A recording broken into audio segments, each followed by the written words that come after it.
interview for tomorrow is confirmed. 10 a.m. Of the world's trade, it is hoped that they will find a global solution to a global problem.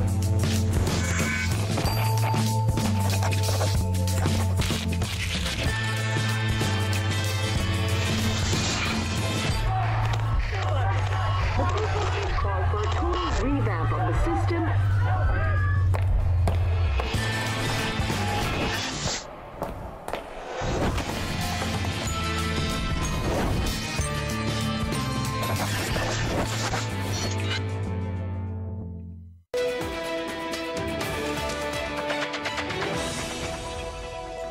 Hello there, welcome back. President Petro Poroshenko says that Kiev will start pulling its weapons from East Ukraine within several days.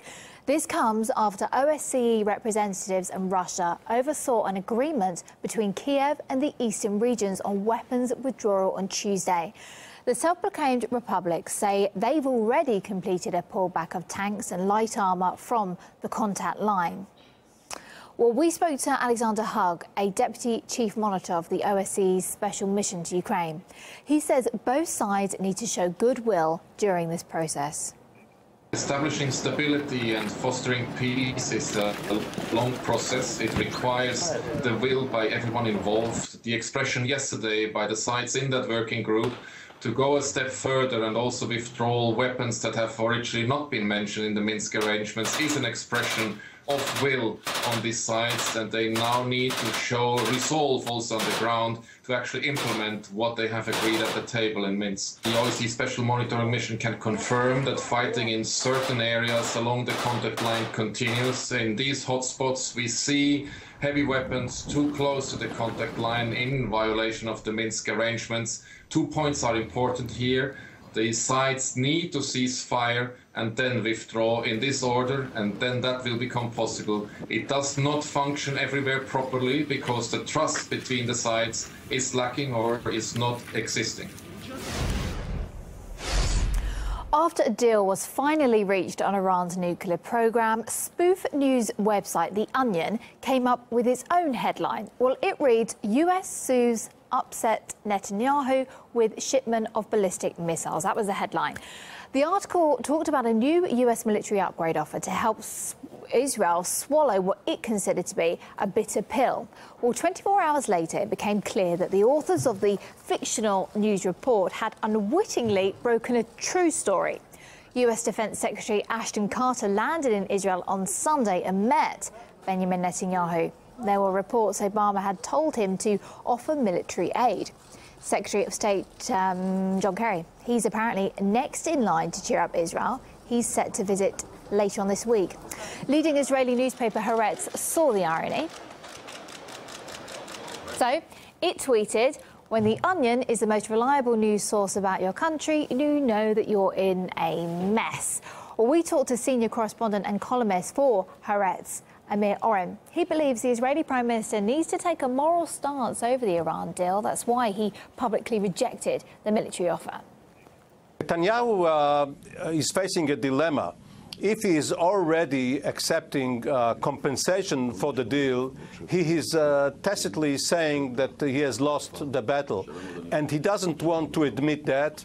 He wants the next 2 months to pass with people in Congress helping him to torpedo the deal, which everybody knows is not going to happen. When we reach the middle to late September, then he will try to get a better compensation package from the United States. And the irony of it is that officially Israel doesn't want to be compensated for Iran because there is no possible compensation. But because the American allies in the Persian Gulf and in other places in the region are going to get additional aid, Israel will need compensation to offset the compensation for the Arabs. This is a convoluted logic, but nevertheless, this is what Netanyahu is going to say. The Greek Parliament is preparing to vote on another bundle of reforms needed to secure the bailout deal from its European creditors. The Greek people are already feeling the pinch of austerity measures like tax hikes. Our correspondent Peter Oliver, he went to a supermarket in Athens to see the price changes for himself. So while it's still being negotiated whether Greece will or will not receive a proposed €86 billion third bailout, the country has already implemented certain proposals that were put forward in order to try and increase revenue. Some of those proposals, well, they're going to hit consumers, and they're already in place. One of the things that's about to see a jack in price is VAT on things like certain meat products, cooking oils, apart from olive oil, vinegar, and basic essentials like sanitary towels have all seen a 10% hike in value-added tax. But how do Greeks feel about the cost of loans taken out by successive governments being passed on to their weekly shop? Για να πληρώνουμε τα λάθη των κυβερνώντων. Έχουμε πληρώσει τόσα πολλά όλα αυτά τα χρόνια που δεν έχουμε πια να πληρώσουμε. Και την καλή θέληση να έχουμε να πληρώσουμε δεν έχουμε. Δεν έχουμε. Τι θα κάνετε με τις αυξημένες? Πήγα στο άλλο σούπερ μάρκετ γιατί ήρθα εδώ και αυτό είναι πιο φθηνό εκεί. Ένα πράγμα. Εντάξει, ένα μέρος φταίμε λίγο γιατί κάναμε σπατάλες από τότε που μπήκαμε στο ευρώ, δεν καταλαβαίναμε την αξία τους. Αλλά εντάξει, φταίμε λίγο, όχι όμως τα μεγάλα κεφάλια φταίνουν. But as Greece delves deeper into debt, it seems that it's going to be the Greek people themselves. They're going to be the first to pay the bill. Reporting from Athens for RT, I'm Peter Oliver. Last week's killing of 4 Marines by a Muslim gunman in Tennessee is fanning the heated debate about radicalization. One retired US general recently called for disloyal Americans to be segregated and thrown into internment camps to help combat terrorism. If these people are radicalized and they don't support the United States and they're disloyal to the United States as a matter of principle, fine, that's their right. It's our right and our obligation to segregate them from the normal community. Well, the killings have also added to anti-Muslim sentiment in the country. Marina Portnaya reports on how the difference between Islam and extremism is becoming blurred in the public mind. 2 days after Mohammed Abdulaziz killed 5 service members in Chattanooga, a Florida gun shop owner announced in a Facebook video post that he will no longer serve or sell to the Muslim community. Standing in front of a Confederate flag, Andy Hallinan proclaims his business, effective immediately, is a Muslim-free zone, going on to say, quote, "I will not arm and train those who wish to do harm to my fellow patriots," unquote. The 5-minute video, viewed more than 50,000 times, has received a barrage of comments of support across various social media platforms. Couldn't agree or say it any better.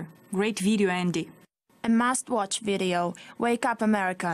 No guns, no training for Muslims. Stop political correctness. God bless you, Patriot. I wish I'd lived closer so I could give you more support for your business. Intense rhetoric in the news may also be fanning the flames of hate. Radical Islam is becoming the rule, not the exception. Yesterday's moderate is today's terrorist. Why is it that so few of these killers seem to be named after Roman Catholic saints? True Islam is terrorism. Congress, meanwhile, hopes to combat the problem of terrorism by creating an Office to Combat Violent Extremism, better known as CVE. Given the current climate, critics fear the new agency could be used to target Muslims. What we found is that through CVE, the government's used outreach programs into the Muslim community and turned it really into intelligence gathering. And the last thing we want is for the community to feel like anyone could be a possible government informant. 42 civil rights organizations are publicly opposing federal legislation to create a CVE office. When it comes to the increase of terrorism, some would conclude that U.S. foreign policy has made a significant contribution, such as training Syrian rebels turned ISIS fighters. Who's going to vet these people? Well, first of all, I vetted a number of them because I know them. Second of all, it's just an excuse for people who don't want to act to say that these people are not to be trusted. Or intervening in Libya and celebrating the death of its former leader, Muammar Gaddafi. We came, we saw, he died. I absolutely believed that it was the right thing to do. Had we not intervened, it's likely that Libya would be Syria. Today, ISIS has established strongholds in both Libya and Syria, which remain destabilized like most of the Middle East, following U.S. involvement. Attempts to overthrow secular governments, anti-imperialist governments in the area, for example, the former government in Iraq, the government of Colonel Muammar Gaddafi in Libya, as well as what is taking place right now in Yemen, where they are opposing those forces that are allied with the Islamic Republic of Iran. By doing this, they are in fact fostering extremism in all of these areas. With the existing threat of terrorism only growing, Washington is struggling to figure out how to combat the spread of extremism. Some would say it's equally important for U.S. leaders to reflect on the circumstances and geopolitical mistakes that led to the rapid rise of radical dangers like ISIS, a group currently armed and fighting with American weapons. Marina Portnaya, RT, Washington, D.C. In northern Afghanistan, a suicide blast killed 15 people, women and children among them. The bomber detonated his explosives at a packed market in the city of Almar. 38 others were hurt, including Afghan troops who were thought to be the main target. No group has claimed responsibility so far. The Italian Coast Guard picked up 414 migrants, including 4 newborn babies in the Mediterranean Sea. They were on 4 separate rafts up to 56 kilometres away from the Libyan coast. Tens of thousands of migrants have been rescued trying to get from Libya to Europe since the beginning of the year.